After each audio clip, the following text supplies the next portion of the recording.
Gayon na lamang ang pag-ibig ng Diyos sa sanglibutan. Kaya ibinigay niya ang kanyang bugtong na anak upang ang sinumang sumampalataya sa kanya ay di mapahamak, kundi magkaroon ng buhay na walang hanggan. Ginawa niya ito hindi upang hatulan ng sanglibutan, kundi ito'y iligtas. Sa ngayon, napakarami na mga tagasunod ni Jesus. Itinala ng 4 na ebanghelyong pasimula ng pananampalatayang Kristiyano. Bagamat iba't iba ang pagkakasalaysay ng mga pangyayari, ito ang kasaysayan ng kanyang buhay na hinango mula sa ebanghelyo ayon kay Lucas.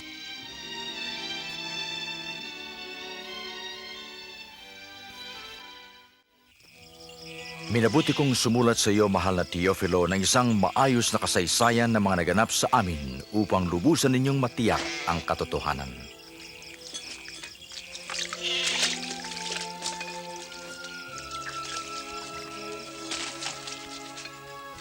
Noong si Augusto Cesar ang emperador ng Roma at si Herodes naman ang hari ng Judea, isinugo ng Diyos ang anghel na si Gabriel upang dalawin ang isang dalaga sa Nazaret na nagngangalang Maria.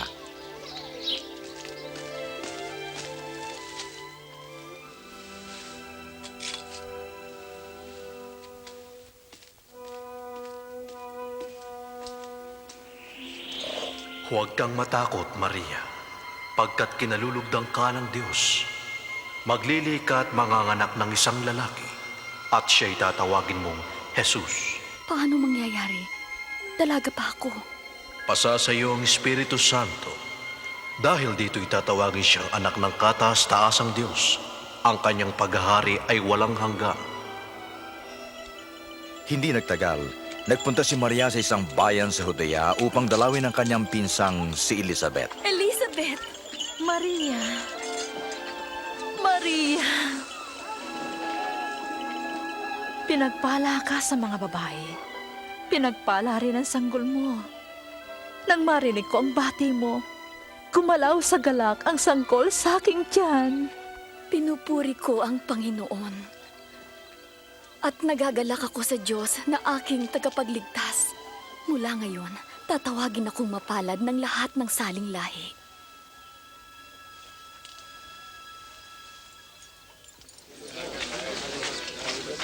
Mga taga-Nazaret, ayon sa kautosang ipinalabas ni Augusto Cesar, kinakailangang ang lahat ng mamamayan na nasasakupan ng Galilea at Judea ay dapat magpatala sa kani-kanyang bayang sinilangan.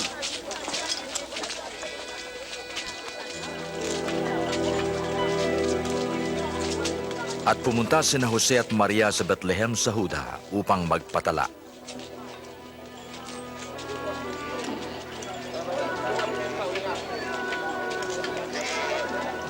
Subalit wala silang matuluyan sa Bethlehem, kundi isang hamak na sabsaban.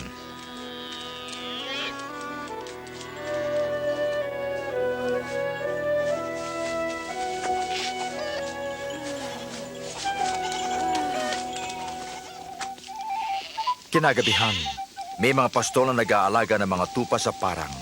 Biglang nagpakita sa kanila ang isang anghel at ang kaluwalhatian ng Diyos ay nagliwanag sa paligid nila. Sa araw na ito, isinilang ang inyong tagapagligtas, ang Kristong Panginoon.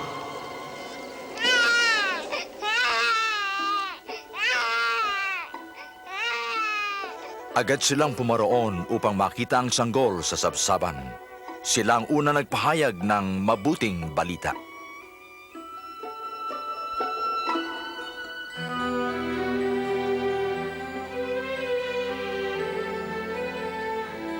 Makalipas ang isang linggo, tinuli ang bata at pinangalan ng Jesus. Dinala ni Jose at Maria ang bata sa Jerusalem upang ialay sa Diyos. Sa templo, may isang mabuti at matapat na tao na pinangakuan ng Espiritu Santo na hindi mamamatay hanggat hindi niya nakikita ang Kristo. Siya'y si Simeon. O Panginoon ko, kunin mo na ang iyong lingkod ayon sa iyong mga salita.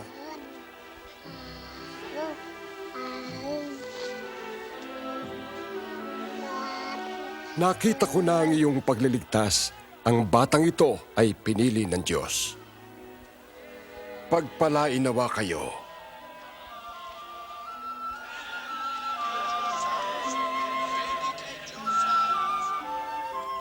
Nang matapos nila ang lahat ng bagay ayon sa kautusan, sila'y bumalik sa Nazaret.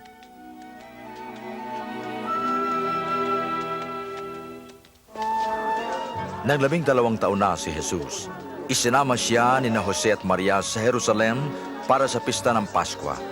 Ngunit nang sila'y papauwi, nagpaiwan si Jesus.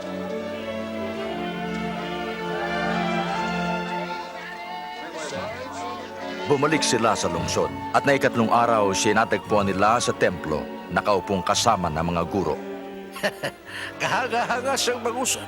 Kanino anak ang batang ito? Siya'y taga Nazaret. Kasama po namin siya. Ipagpaumanhin po ninyo. Ang lahat na nakarinig ay namangha sa kaniya.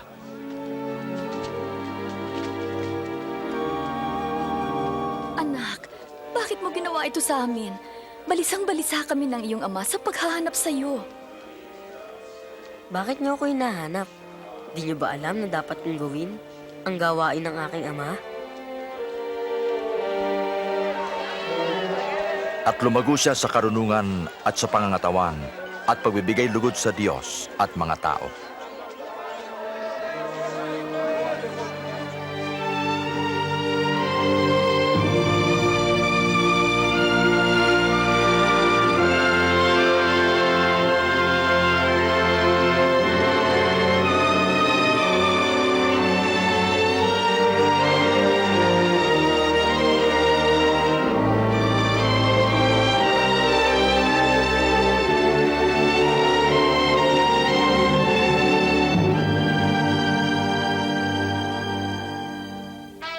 Noong 15 taon ng paghahari ni Tiberio, habang si Poncio Pilato'y gobernador ng Judea, si Herodes ang puno sa Galilea, sina Anas at Caifás sa mga punong pari. Dumating ang salita ng Diyos kay Juan sa ilang at ipinangaral niya ang pagsisisi para sa kapatawaran ng kasalanan. Magsisi kayo at magpabautismo at kayo'y patatawarin ng Diyos. Nasusulat sa aklat ni Propeta Isayas, may isang sumisigaw sa ilang, tuwirin ninyo ang daraanan ng Panginoon. Sabihin mo, ikaw bang Kristo?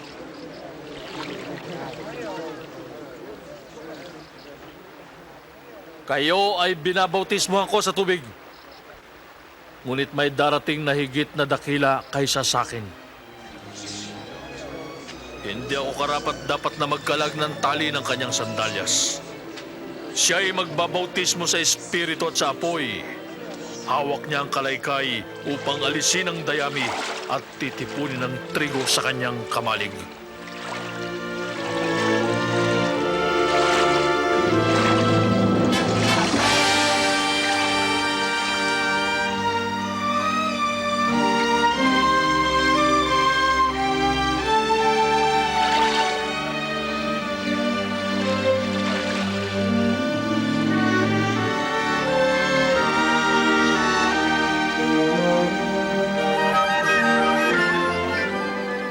At bumaba sa kanya ang Espiritu Santo sa anyong kalapati.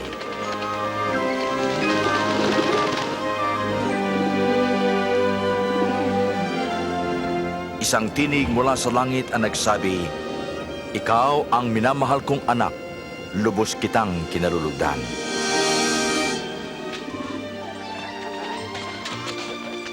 Noong Sabat, pumasok siya sa isang sinagoga.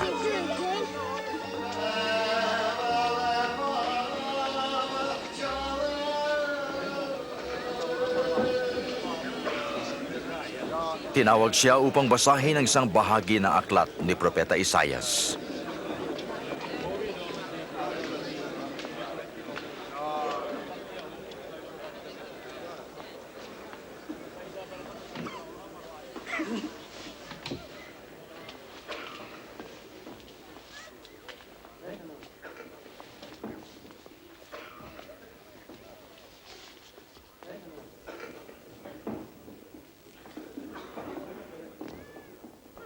Ang Espiritu ng Diyos ay nasa akin, pagkat hinirang niya ako upang mangaral sa mga dukha. Sinugo niya ako upang ipahayag na lalaya ang mga bihag at makakakita ang mga bulag, at palalayain ang mga naaapi, at ipahayag ang gagawing pagliligtas ng Diyos sa kanyang bayan.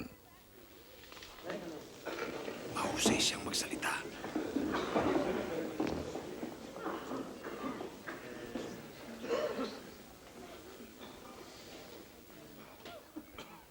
Naganap ngayon ang kasulatang ito habang inyong narinig. Natupad ang kasulatan?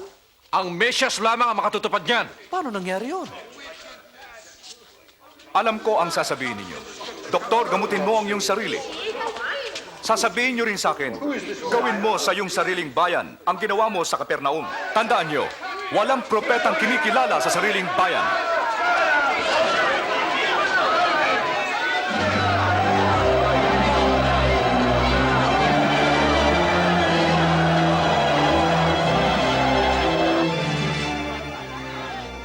Ibig nila siyang itulak sa bangin. Ngunit nagdaan siya sa gitna nila.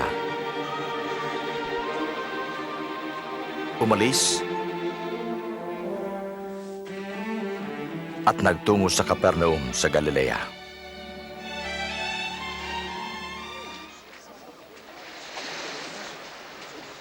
Sumaiyo ang kapayapaan. Sa inyo rin. Pwede bang sumakay, Simon? Bakit hindi? Aalis na ba siya? Mangaral ka sa amin! Jesus! Mangaral ka sa amin! Pangarap ka sa amin, Jesus!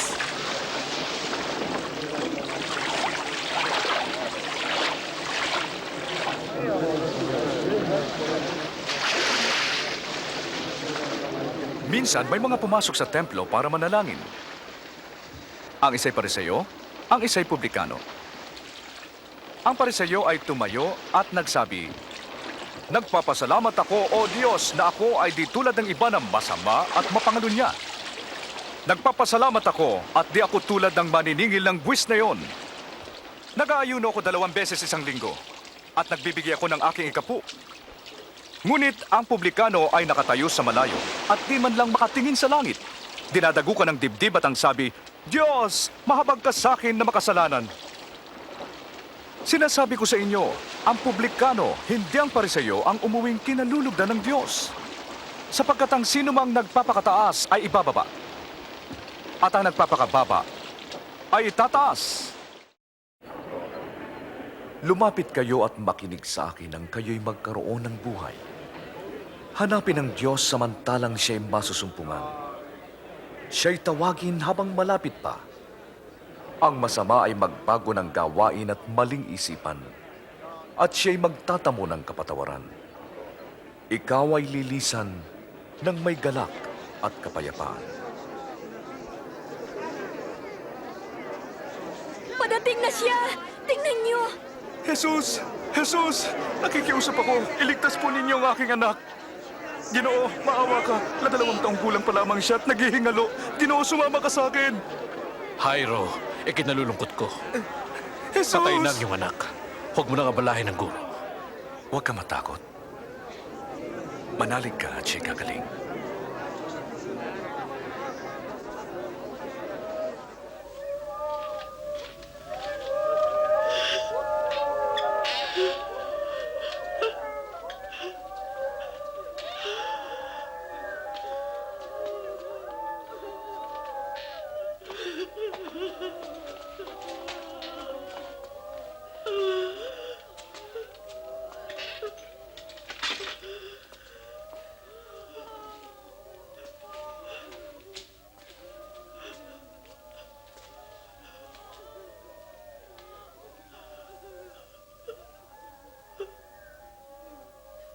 Huwag kang umiyak.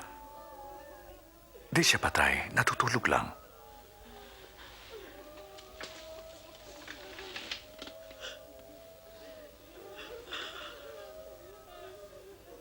Anak, bangon.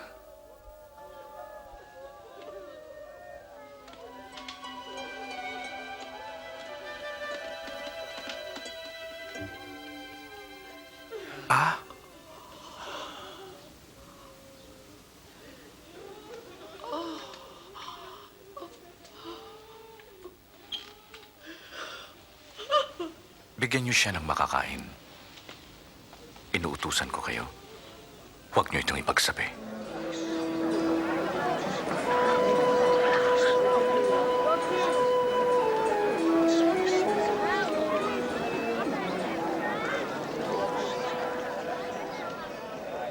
Mapapalad kayo mahihirap, pagkat sa inyo ang kaharian ng Diyos. Mapapalad kayo nagugutom pagkat kayo bubusugin. Mapapalad kayong tumatangis pagkat kayo magagalak. Mapalad kayo kung kinapupuotan ng tao at pinagsasabihan ng masama dahil sa anak ng tao. Magalak kayo kung ito'y mangyari sa inyo, pagkat malaki ang inyong gantimpala sa langit. Ganito rin ang ginawa nila sa mga propeta.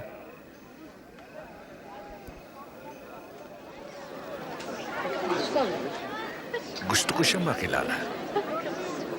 Sa palagay mo, siya kaya ang Mesyas?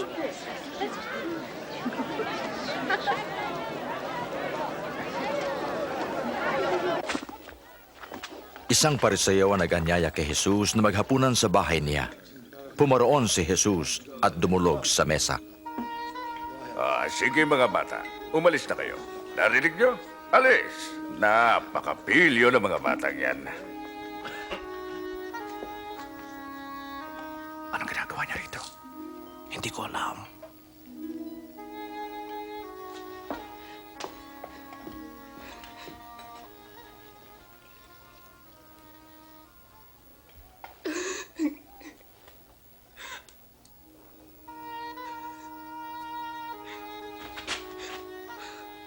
Anong ginagawa niya?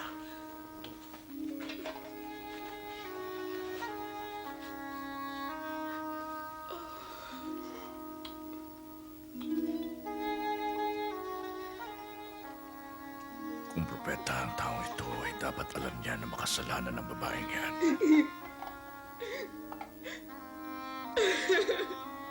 Hindi may tatago sa kanya ang uri ng kanyang pamumuhay. Kilala ko ang babaeng to, Simon. Makinig ka sa akin. May 2 taong nagkautang sa isang tao. 500 ang isa at ang isa ay 50. Nang di sila makabayad ng utang, sila'y kapwa pinatawad. Sinong higit na iibig sa kanya? Yung pinatawad na mas malaki ang utang. Tama ka. Masdan mo siya. Nang dumating ako sa bahay mo, di mo nilinis ang mga paa ko. Ngunit siya, binasa niya ng luha mga ito at pinunasan ang kanyang buhok. Hindi mo ako hinagkan. Ngunit di siya tumitigil ng paghalik sa aking mga paa. Di mo binuhusan ng langis ang ulo ko. Ngunit binuhusan niya ng pabango ang aking mga paa. Sinasabi ko sa iyo, dahil sa laki ng pagmamahal niya, pinatawad na siya. Ngunit ang pinatawad ng kaunti, kaunti rin ang pag-ibig.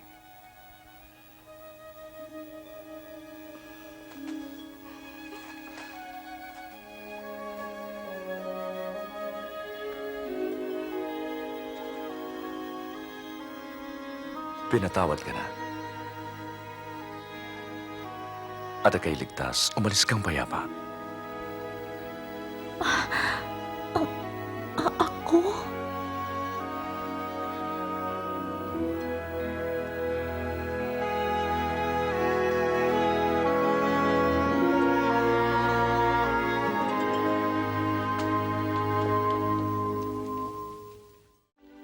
Ipinabilanggo ni Herodes si Juan Bautista dahil sa pinagsabihan niya si Herodes sa pakikiapid nito sa kanyang hipag.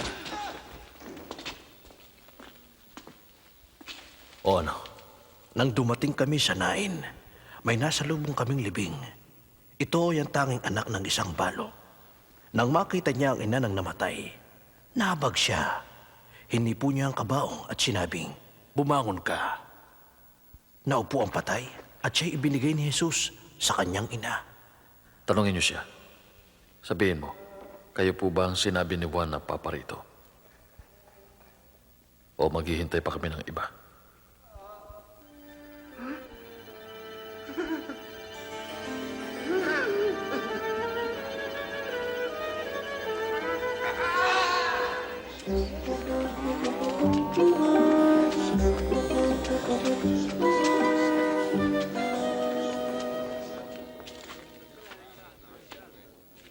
Guro,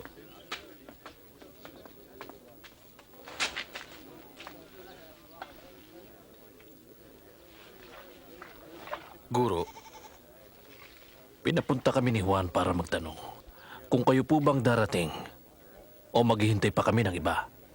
Umuwi kayo at sabihin ang inyong nakita at narinig. Nakakita ang bulag, nakalakad ang pilay. Mapalad ang taong hindi nag-aalinlangan sa akin.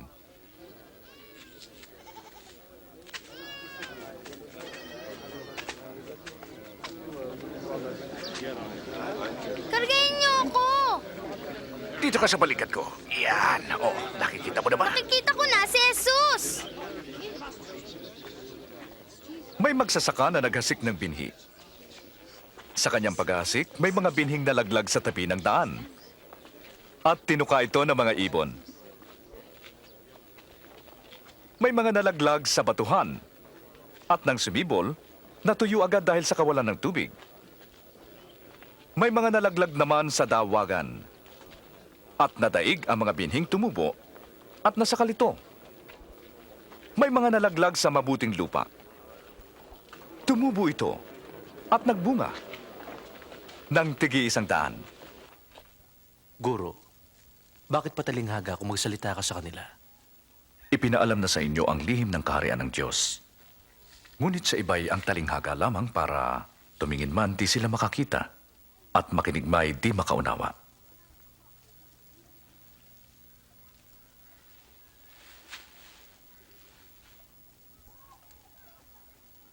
Ito ang ibig sabihin ng talinghaga.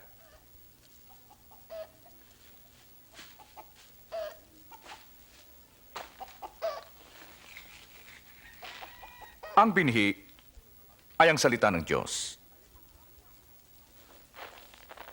Ang binhing nalaglag sa daan ay ang mga nakinig. Ngunit dumating ang dyablo at inalis ang salita sa kanilang puso upang di sila manalig at maligtas. Ang nalaglag sa batuhan ay yung mga masayang nakinig ng salita. Ngunit walang ugat. Naniwala sila ng sandali. At nang dumating ang tukso, natisod sila. Ang sa dawagan naman ay yaong pagkarinig. Ngunit di nagtagal, sila ay nadaig ng alalahanin at yaman at kalayawan. Kaya't di nahinog ang kanilang bunga. Ngunit ang mga binhing nalaglag sa mabuting lupa ay ang mga nakinig ng salita at may mga pusong tapat at masunurin, nagsikap at nagbunga.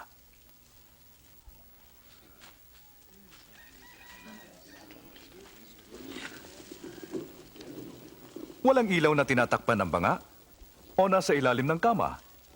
Sa halip ay nasa lalagyan upang makita ng sino mang papasok ang ilaw. Sapagkat walang natatago na di mahahayag, walang lihim na di mabubunyag. Mag-ingat kayo sa pakikinig, sapagkat ang meron ay bibigyan pa. At ang wala ay aalisan pati ang kaunting inaakala niyang kanya. Guro, naroon ang iyong ina at mga kapatid sa labas. Gusto ka nilang makita. Ang aking ina at mga kapatid ay ang mga nakikinig ng salita ng Diyos at sinusunod ito.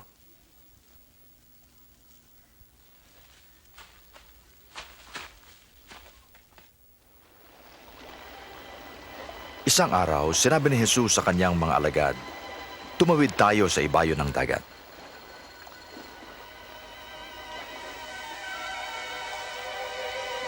Habang naglalayag sila, nakatulog si Jesus.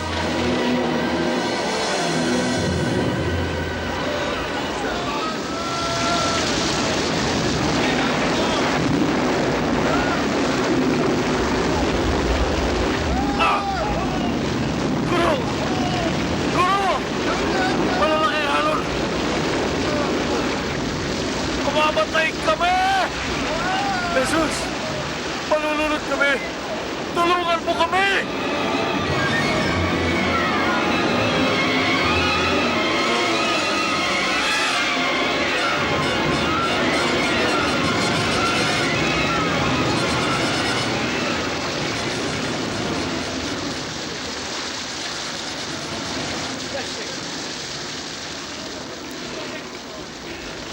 Maliligtas na tayo!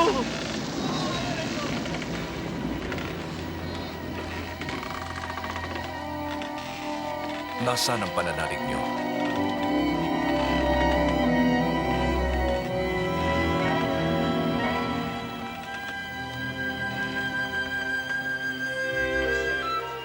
at patuloy silang naglayag patungong Gadara sa tapat ng Galilea.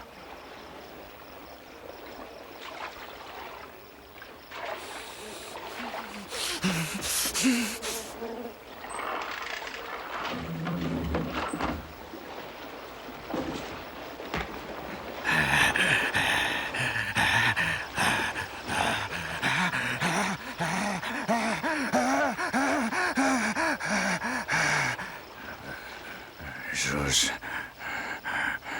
anak ng kataas-taasan Diyos. Anong kailangan mo sa akin? Mawa ka. Huwag mo kong pahirapan. Sino ka?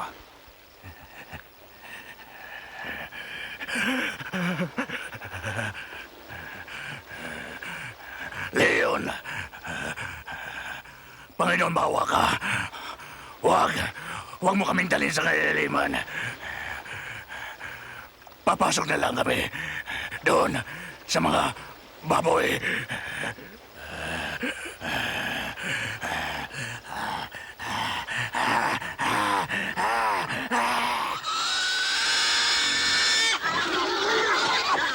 Hoy! Balik! Hinto! Hinto! At lumabas ang mga demonyo sa lalaki Balik! at pumasok sa mga baboy.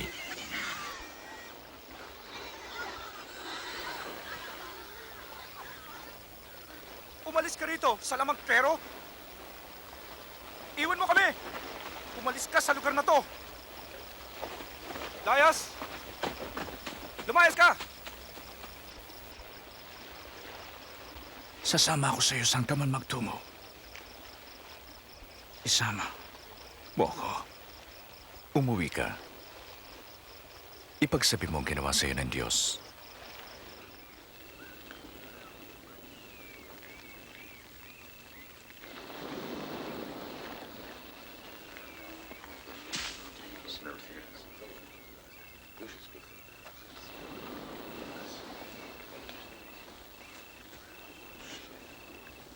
Sino ako ayon sa mga tao?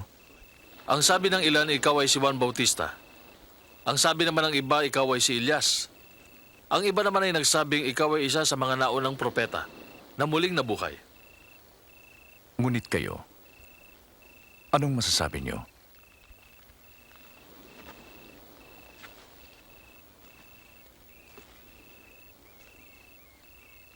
Ikaw ang Mesyas.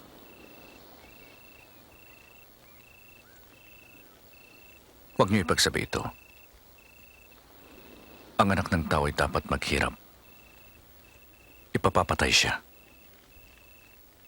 Ngunit sa ikatlong araw, siya ay mabubuhay na maguli.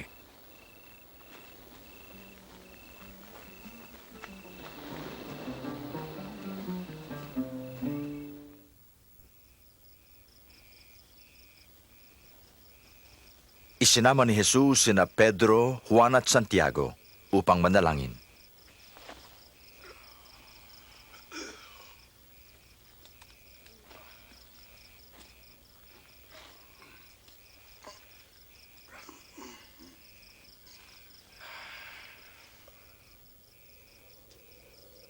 At habang siya'y nananalangin, nagbago ang anyo ng kanyang mukha at nagningning ang kanyang damit na naging putim-puti.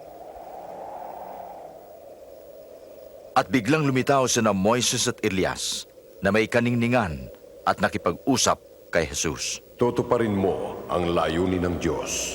Mamamatay ka sa Jerusalem.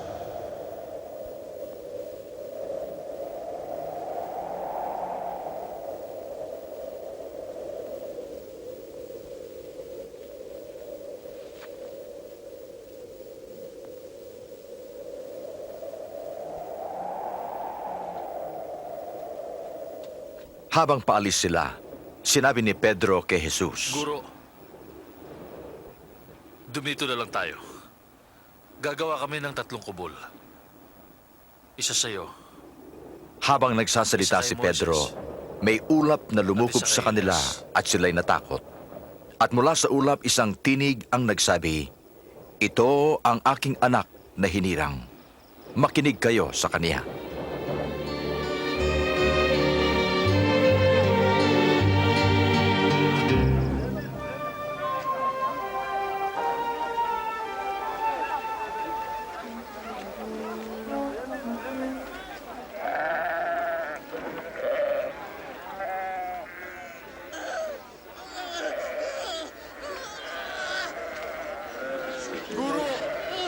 Guro, mahabag po kayo sa aking anak. Nakikiusap po ako.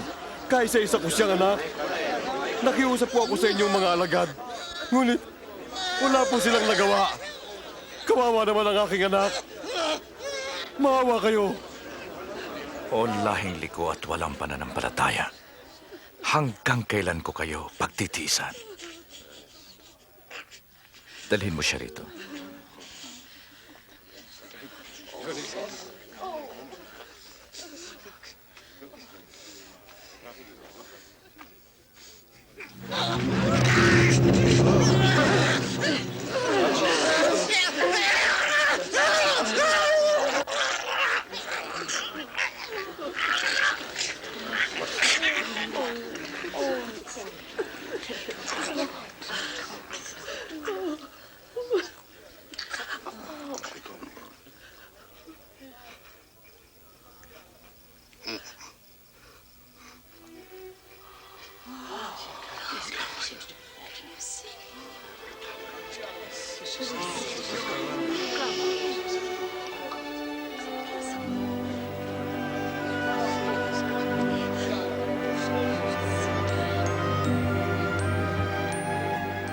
Gumaling din ang kanyang mukha. Nakapagtataka.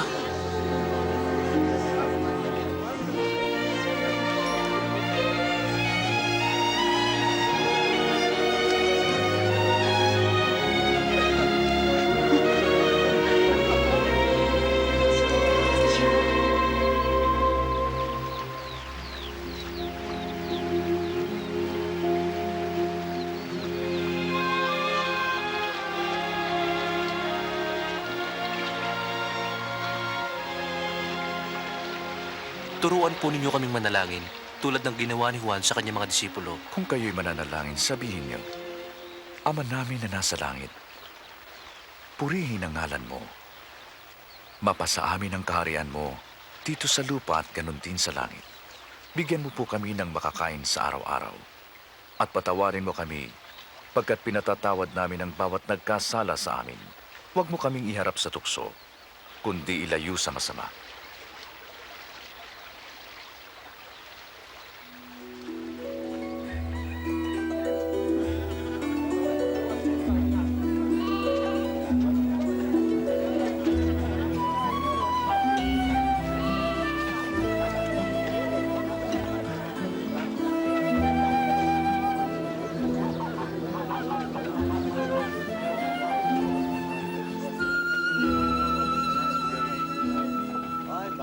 Tiyak na darating ang tukso.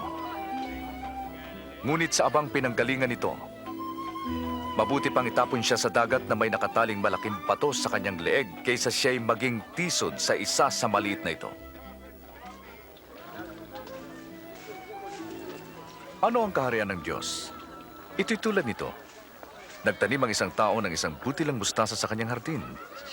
Sumibol ito at naging punong kahoy. At namahinga rito ang mga ibon. Hindi ko siya maunawaan. Bakit ka kumakain na kasama ang mga maniningil ng buwis at ng mga masasama? Ang doktor ay di kailangan ng walang sakit, kundi ng may sakit. Di ko tinatawag ang matuwid para magsisi, kundi ang masama.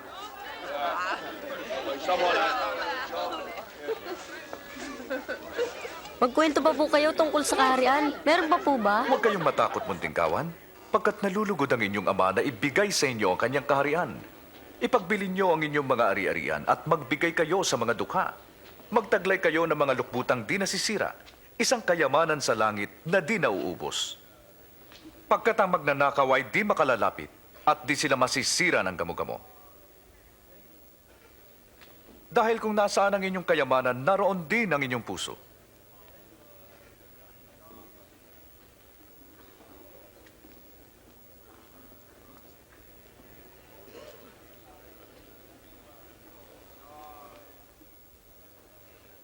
Babae, pinagaling ka na sa iyong sakit.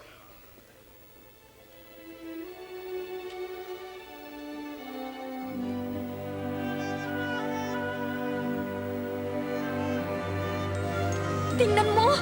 Tingnan mo! Magaling na siya! Himala! Halika kayo! Tingnan nyo! Dakila ang Diyos! 18 taon! Salamat sa iyo, Guro! Salamat! Mayroong 6 na araw sa paggawa. Dapat isa sa mga araw na yon kayo nagpagaling, hindi sa araw ng Sabat. Mga mapagpain babaw, di ba't kinakalagan ninyo ang baka at asno upang painumin sa araw ng Sabat? Ngayon, naririto ang lahi ni Abraham na 18 taong ginapos ni Satanas. Di ba kailangang kalagan siya kahit sa araw ng Sabat?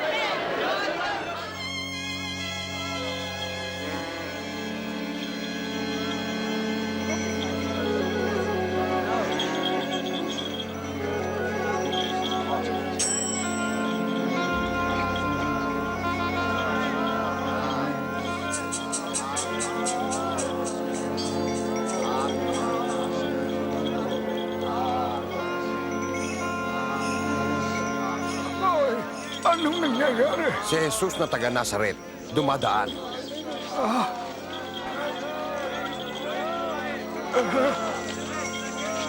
Jesus! Jesus! Anak ni David! Maawa ka sa akin!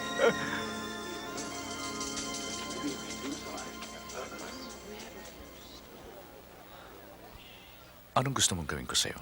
Gusto kong makakita.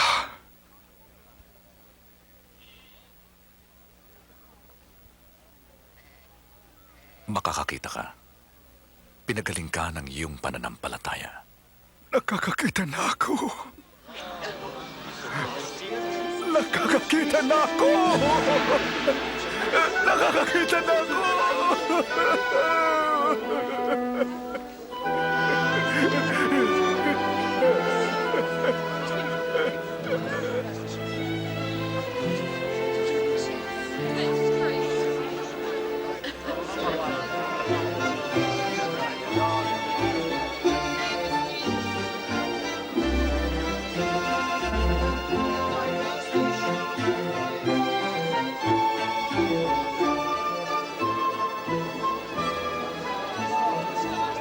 Tunay na propeta ang taong ito.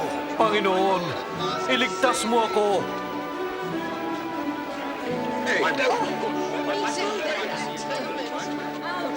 Panginoon, iligtas mo kami! Purihin ang Diyos! Ituro mo sa amin ang daan, Panginoon.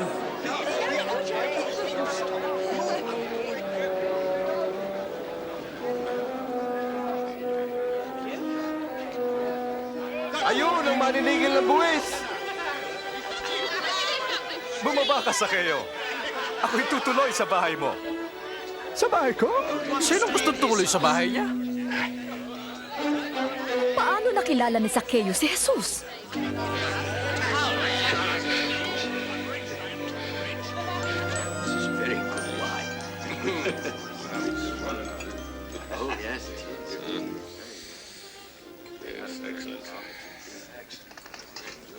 Sandali. Ibibigay ko ang kalahati ng kayamanan ko sa mga mahihirap. At kung may dinayaman ako, isasauli ko ito ng makaapat.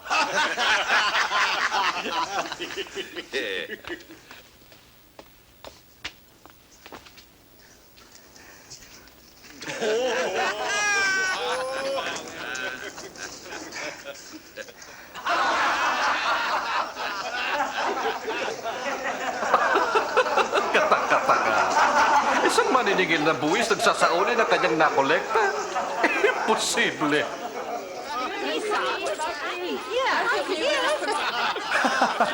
Dumating sa tahanang ito ang kaligtasan, pagkat ang taong ito ay lahi rin ni Abraham. Naparito ang anak ng tao upang iligtas ang nawala.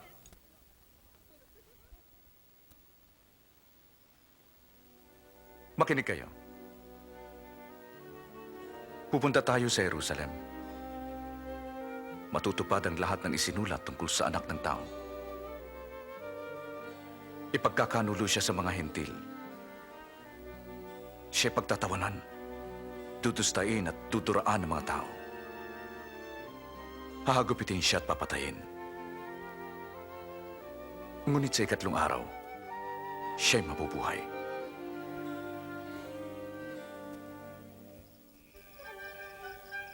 Nagpauna si Jesus patungong Jerusalem.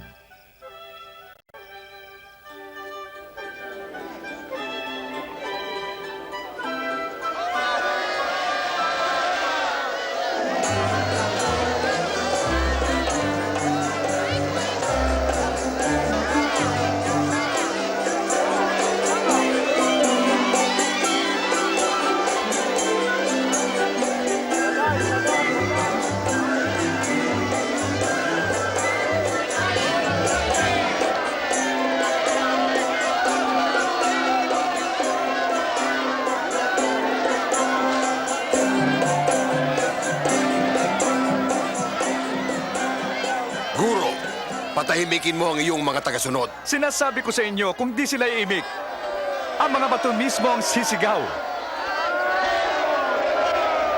Kapayapaan! Karangalan! Kalusugan!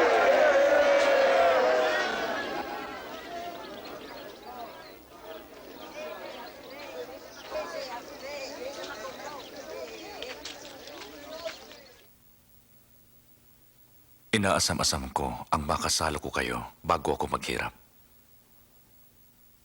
Tandaan niyo, hindi ako kakain ito hanggang hindi ito mabibigyang kaganapan sa kaharian ng Diyos.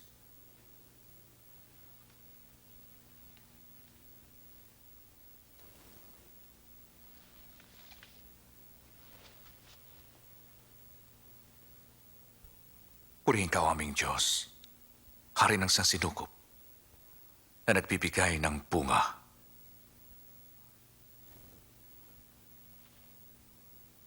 Kunin niyo ito at pagkati-hatian. Makinig kayo.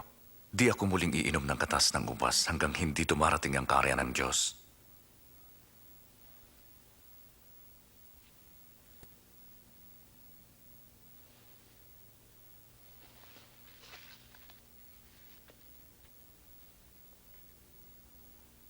Purihin ka, o aming Diyos, Hari ng sansinukob, na nagbibigay ng tinapay.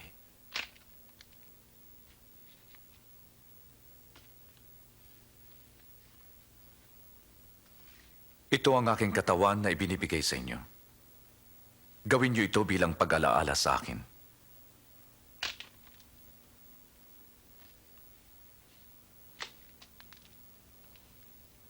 Ang sarong ito ang bagong tipan ng aking dugo na nabuhos dahil sa inyo.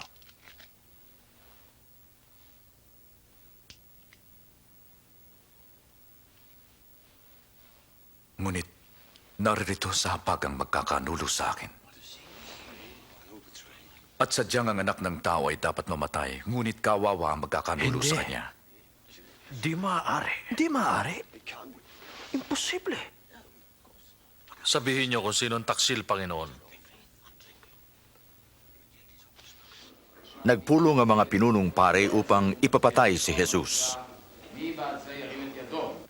At pumasok si Satanas kay Judas Iscariote, na isa sa 12 alagad.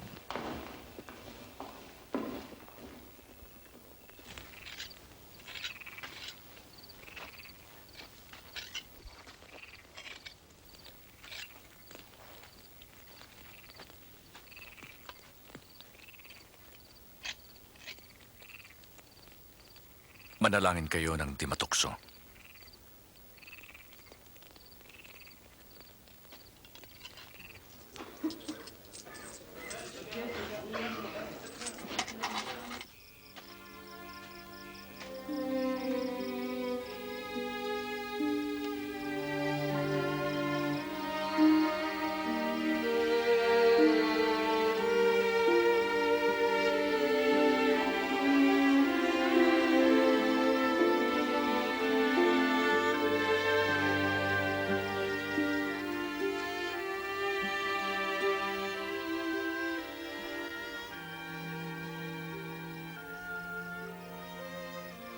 Ama,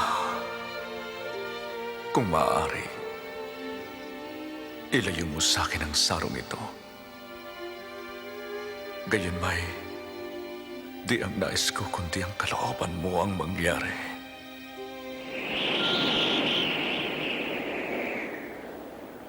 Nagpakita sa kanya ang isang anghel mula sa langit at pinalakas ang kanyang loob.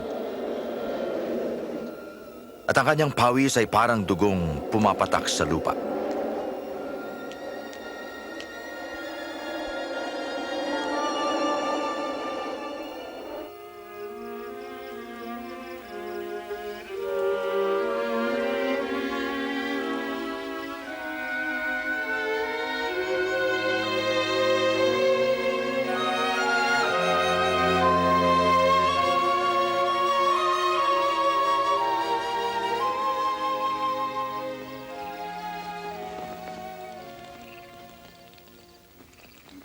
Bakit kayo natutulog? Bangon. Manalangin kayo nang di kayo matukso.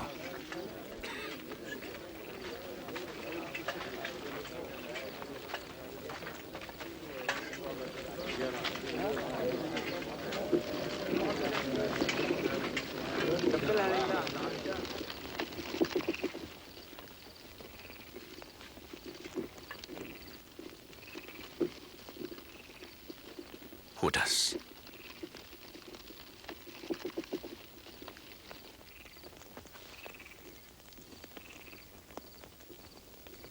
Salit mo ba ipinagkakanulo ang anak ng tao? Panginoon, lalaban ba kami?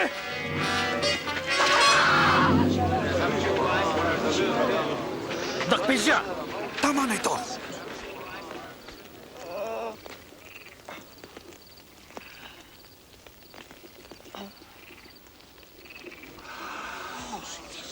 Himala. Ako ba'y tulisan at naparito kayo may mga tabak at pamalo? Ako'y kasama niyo araw-araw sa templo pero di niyo ako dinakip. Ngunit oras niyo ito habang ang kadiliman ang nag-ahari.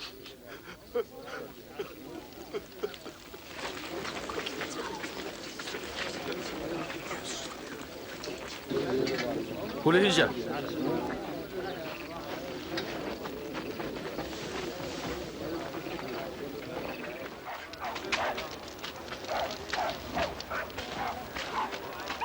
Bantayan siya.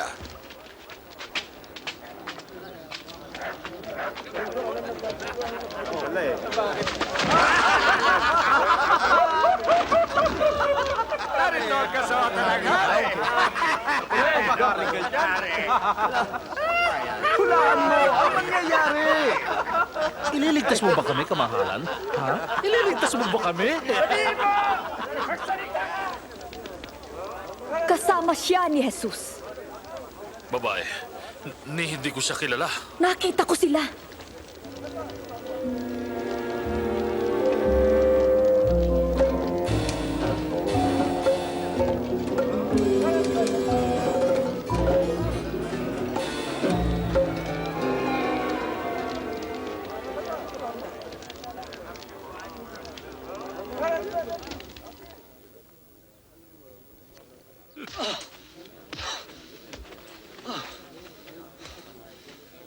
Sinong pumalo sa'yo? Hulaan mo! Hulaan mo. Ang papalo pa sa'yo. Tigil! Ihinto niyo yan. Dalhin niyo siya sa mga pinuno. Kilos.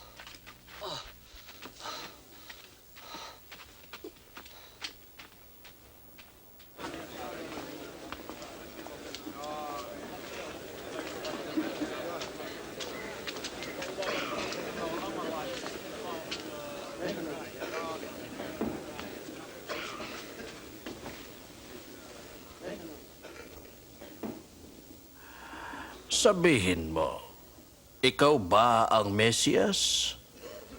Sabihin ko man, di kayo maniniwala. At kung magtanong naman ako'y, di niyo ako sasagutin.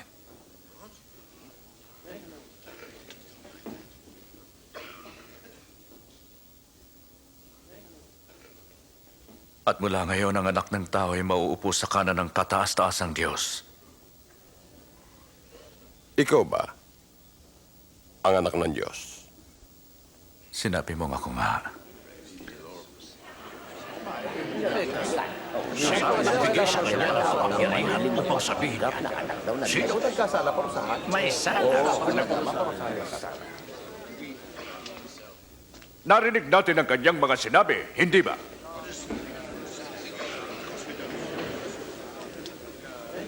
Dadalhin namin siya kay Pilato. O sige, dalhin siya.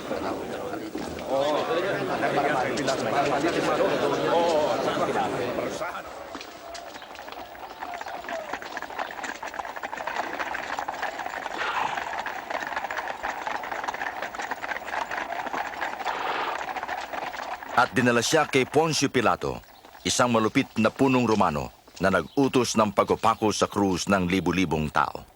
Anong kailangan ninyo sa ganitong oras ng umaga? Nahuli po namin siya, nililindang ang mga tao. Nanggulo po siya sa palengke sa templo. Ano ang magiging hatol sa kanya? Parusahan siya. Wala akong nakikitang dahilan para hatulan ng taong ito. Nagkasala siya. Sabi niya huwag magbayad ng buwis kay Cesar. Nagpapanggap siyang Mesyas. Isang hari. Hari? Ikaw ba ang hari ng mga Hudyo? Sinabi mo nga ko nga. Siya ay nagsimula sa Galilea at ngayon naparito. Sa Galilea? Siya ba'y taga-Galilea? Kung ganun ay, bahala si Herodes sa kanya. Narito pa siya sa Jerusalem, hindi ba? Dalhin siya kay Herodes.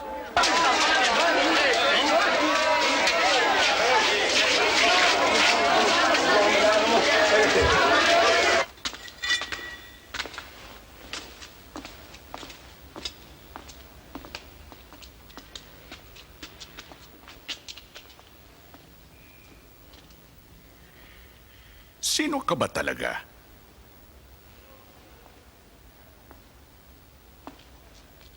Sino ang iyong mga alagad?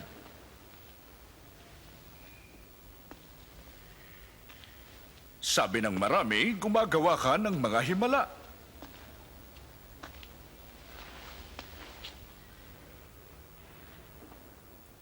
Maghimala ka nga. Panginoon ko, nagsisinungaling siya sa mga tao. Siya daw ang hari. Ang taong ito, hari?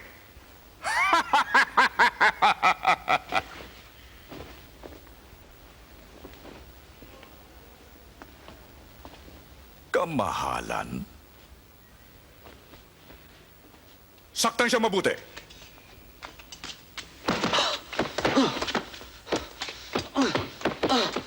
Ibalik siya kay Pilato. Probinsya niya ito.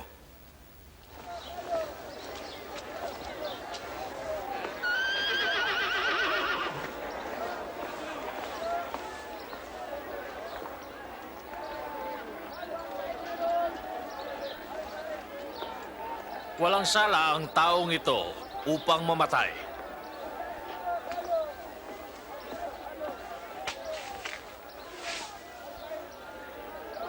Kaya't ipahagupit ko na lamang siya at pagkatapos ay palalayain ko. Kailangang magpalaya ka ng isang bilanggo ngayong pista. Palayain. Si Barabas. Si Barabas nga. Patayin ang taong ito. Ibigay niyo sa amin si Barabas. Ipako siya sa krus! Ipako siya sa krus! Ikaw, hagupitin siya.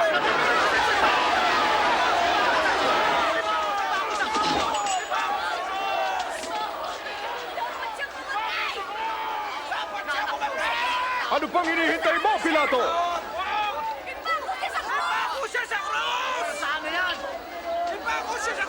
Siya ay si Jesus!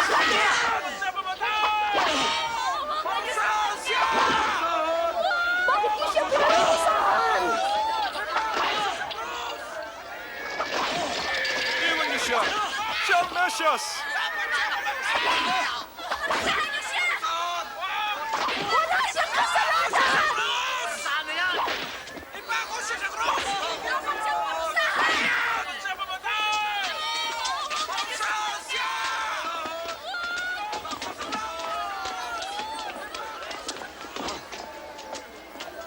Tindig siya.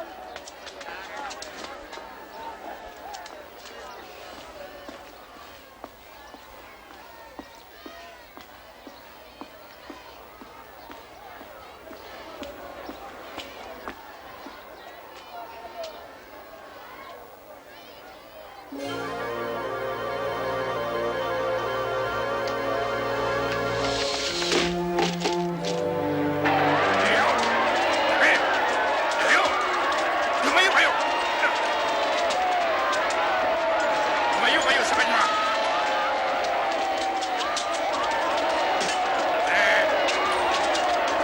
Tabi!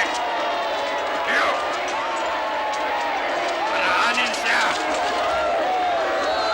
Alis siya! Ikaw! Alis!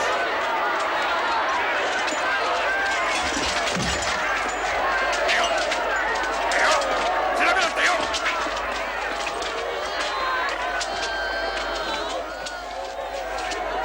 Ikaw! Anong pangalan? Ako si Simon na taga Sirene. Halika rito. Putulin ang lubid!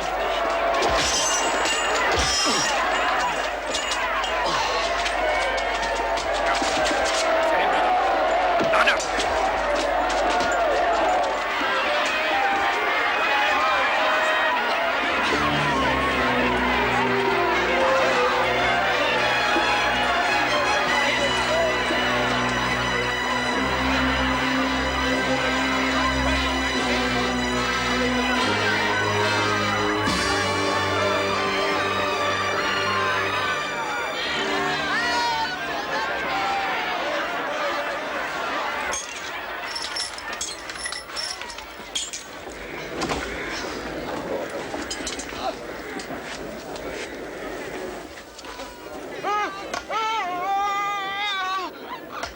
Hawakan niyo ito!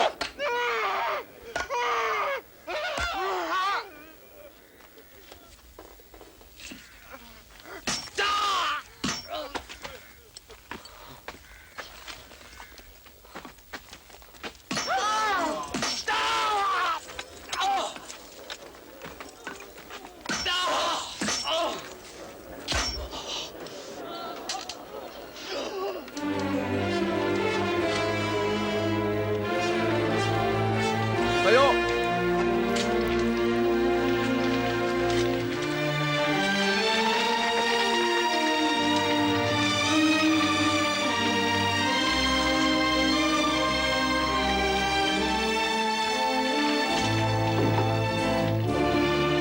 Ibaw ng tulos!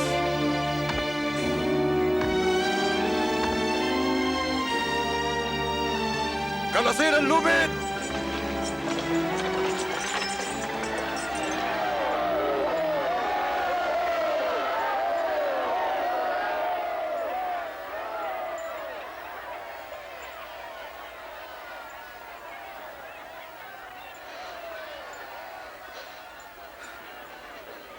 Patawarin mo sila, Ama.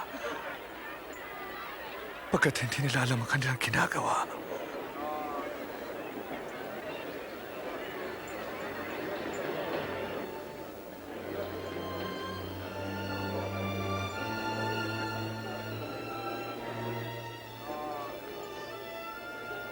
Nagligtas siya ng iba. Iligtas naman niya ang kanyang sarili. Oo! Kung ikaw ang Mesyas, bumaba ka sa krus at iligtas mo ang iyong sarili!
Hindi ba ikaw ang Mesyas?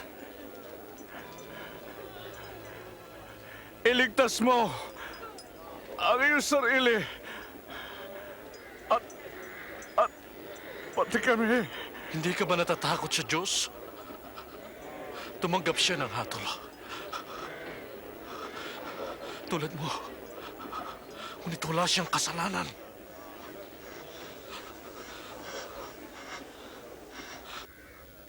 Alalahanin mo ako, Jesus, kapag ikaw ay nagkakari na.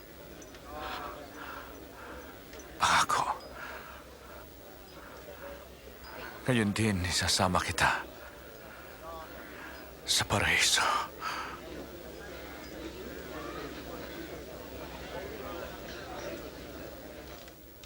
Nang tanghaling tapat, nagdilim sa buong lupain hanggang sa 3 ng hapon.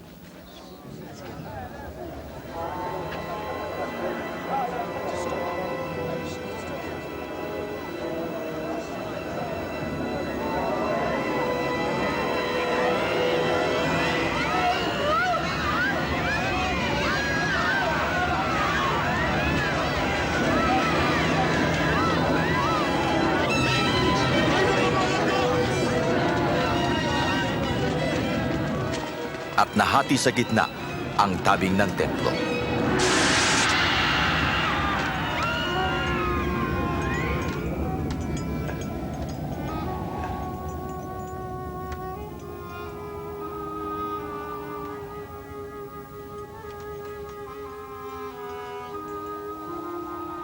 Ama,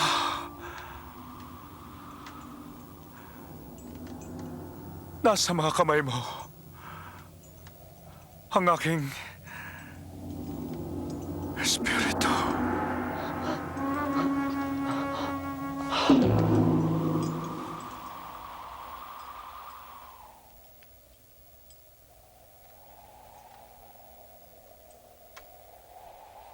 Purihin ang Diyos.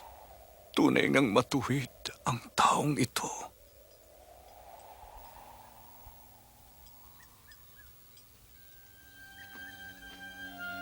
Si Jose na taga-Arimatea, isang matuwid na miyembro ng mga namumuno ng relihiyong Hudyo, ay humingi ng pahintulot na kunin ang bangkay ni Jesus bago magdapit hapon sa araw ng pananambahan.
Patawarin niyo kami.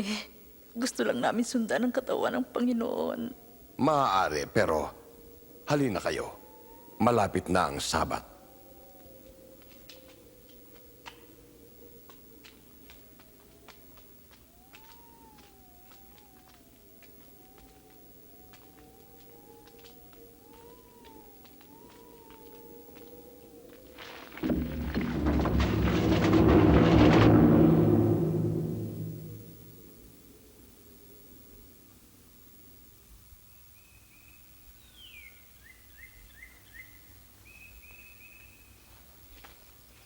Araw ng linggo, pagsikat ng araw, nagtungo sila sa libingan, dala ang pabango na kanilang inihanda.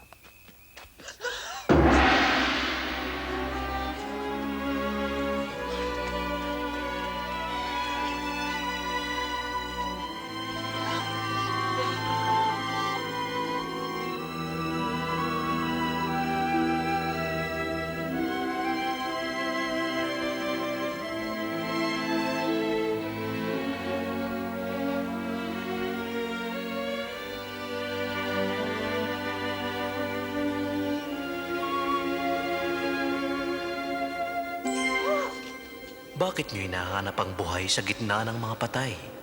Wala siya rito. Siya'y muling nabuhay. Tandaan ninyo ang sinabi niya sa inyo sa Galilea.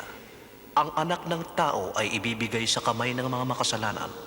Ipapako sa krus at muling mabubuhay sa ikatlong araw.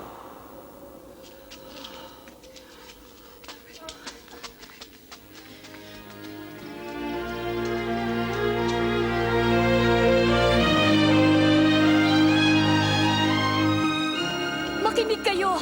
Gumulong ang bato! Pumasok kami! At ang katawan ng Panginoon, wala na. Ano? Wala nang katawan ng Panginoon. Nakita namin doon, mga anghel nagniningning. Parang araw. Sabi nila, bakit hinahanap niyo ang buhay sa mga patay? Totoo ito. Maniwala kayo. Totoo ito. Nakita namin sila. Tingnan ninyo. Walang laman ang libingan. Wala na ang Panginoon. Pedro, maniwala ka sa amin.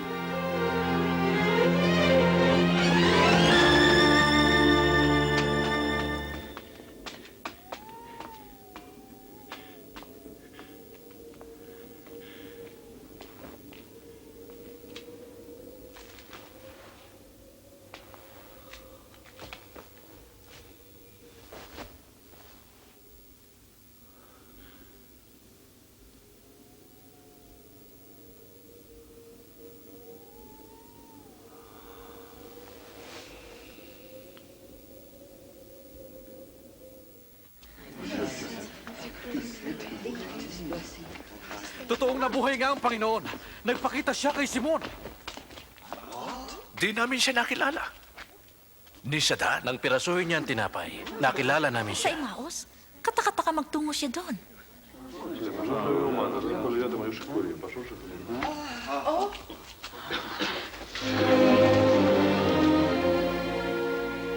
Sumainyo ang kapayapaan.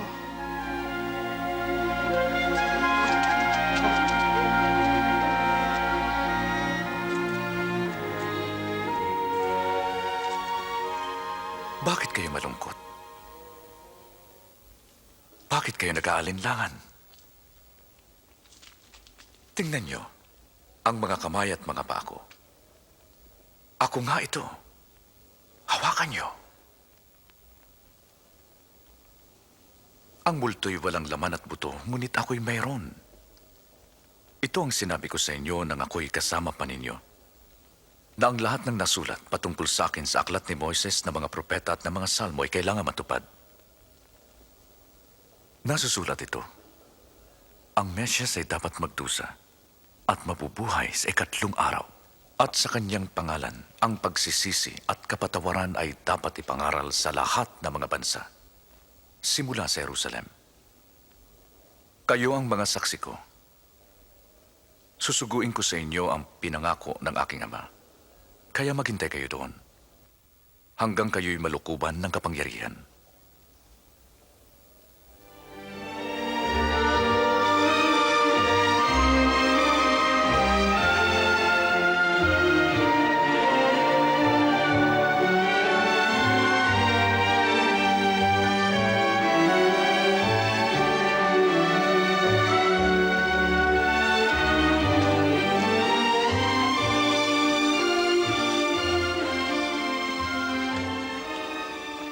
Pagpalain kayo ng Diyos at ingatan kayo. Naibigay na sa akin ang lahat ng kapangyarihan sa langit at sa lupa. Kaya nga humayo kayo at gawin ninyong alagad ko ang lahat ng bansa. Bautismuhan niyo sila sa pangalan ng Ama, ng Anak, at ng Espiritu Santo.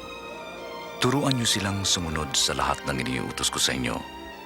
Narito, ako'y sumasa inyong palagi hanggang sa katapusan ng sanlibutan. Amen.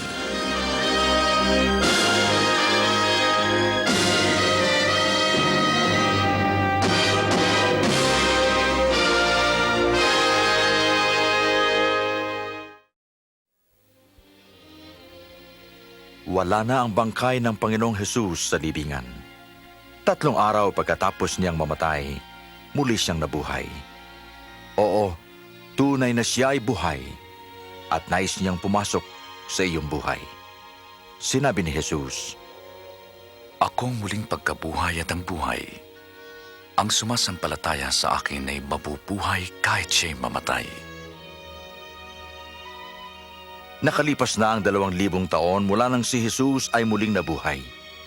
At siya ngayon ay patuloy na nabubuhay bilang pinakadakilang impluensya sa buong mundo. Ang mga hambog na politiko, mga scholar, mga presidente, mga pilosopo at mga teologo ay sumikat. Ngunit ngayon, naglaho silang lahat. Subalit si Jesus ay nananatiling buhay ngayon. Siya ay walang katulad sa mundong ito. Ang kanyang kapanganakan ay walang katulad. Siya ay ipinanganak ng isang birhen. Ang buhay niya ay wala ring katulad. Ito ay isang himala. Hindi siya nagkasala kailanman. Ang kanyang mga himala ay nakahihigit sa lahat. Ang kanyang mensahe ay walang katulad. Siya ay nag-aalok ng pag-ibig, pagpapatawad, at bagong buhay sa sino mang tatanggap sa kanya bilang Panginoon at tagapagligtas. At ang mensaheng ito'y nagdudulot ng bagong pag-asa, bagong buhay at bagong layunin sa pamumuhay sa araw-araw. Ang kamatayan niya sa krus ay walang katulad. 2,000 taon na ang nakalipas, sinugo ng Diyos ang kanyang anak, si Jesucristo, upang maging alay sa kasalanan ng lahat ng tao. Namatay siya para sa iyo. Ang kanyang muling pagkabuhay ay walang katulad. 3 araw pagkatapos niyang mamatay, si Jesus ay muling nabuhay.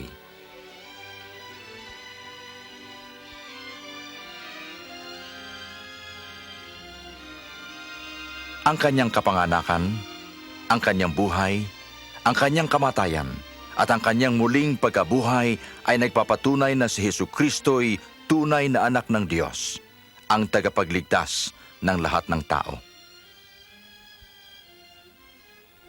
Ang Jesus na ito'y buhay ngayon. Nais niyang pumasok sa iyong buhay. Patawarin ka sa iyong kasalanan at bigyan ka ng masaganang buhay.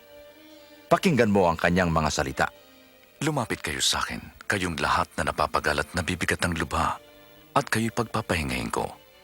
Ako ang daan, ang katotohanan at ang buhay. Walang sino mang makapupunta sa Ama, kundi sa pamamagitan ko. Sinasabi ng Biblia, sapagkat ang lahat ay nagkasala at hindi nakaabot sa kalwalhatian ng Diyos. Sinasabi rin, ang kabayaran ng kasalanan ay kamatayan.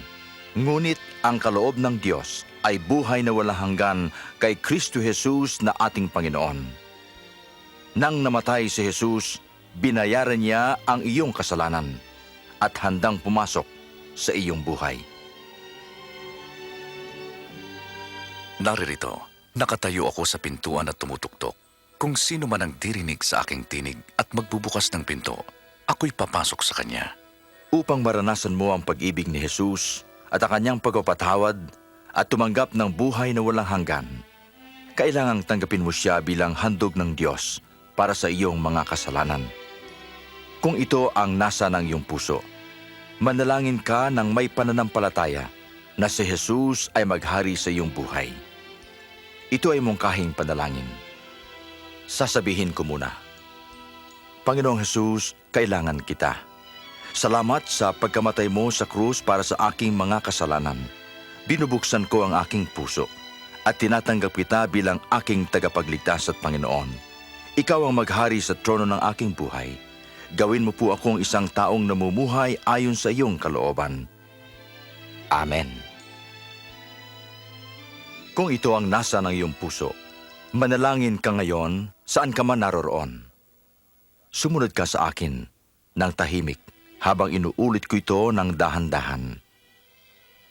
Panginoong Jesus, kailangan kita. Salamat sa pagkamatay mo sa krus para sa aking mga kasalanan. Binubuksan ko ang aking puso at tinatanggap kita bilang aking tagapagligtas at Panginoon. ikaw ay maghari sa trono ng aking buhay.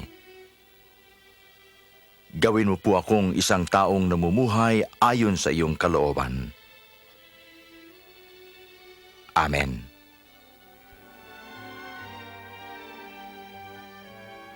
Ngayong nanalangin ka na ng panalangin may pananampalataya, at iyon ang inanyayahan si Jesucristo sa iyong buhay, makakatiyak ka na siya ngayon ay nasa iyong buhay. Makakatiyak ka rin na ang kasalanan mo ay pinatawad na ikaw ay anak na ng Diyos, at meron kang buhay na walang hanggan. Kung nais mong maranasan ang masaganang buhay na ipinangako ni Jesus, kausapin mo siya araw-araw sa pamamagitan ng pagbabasa ng Biblia. At makisama ka sa mga taong nagmamahal at sumusunod sa Kanya. Higit sa lahat, alalahanin mo ang Kanyang mga pangako. Hindi ko kayo iiwan ni pababayaan man. Naririto, ako'y laging kasama ninyo hanggang sa katapusan ng sanlibutan.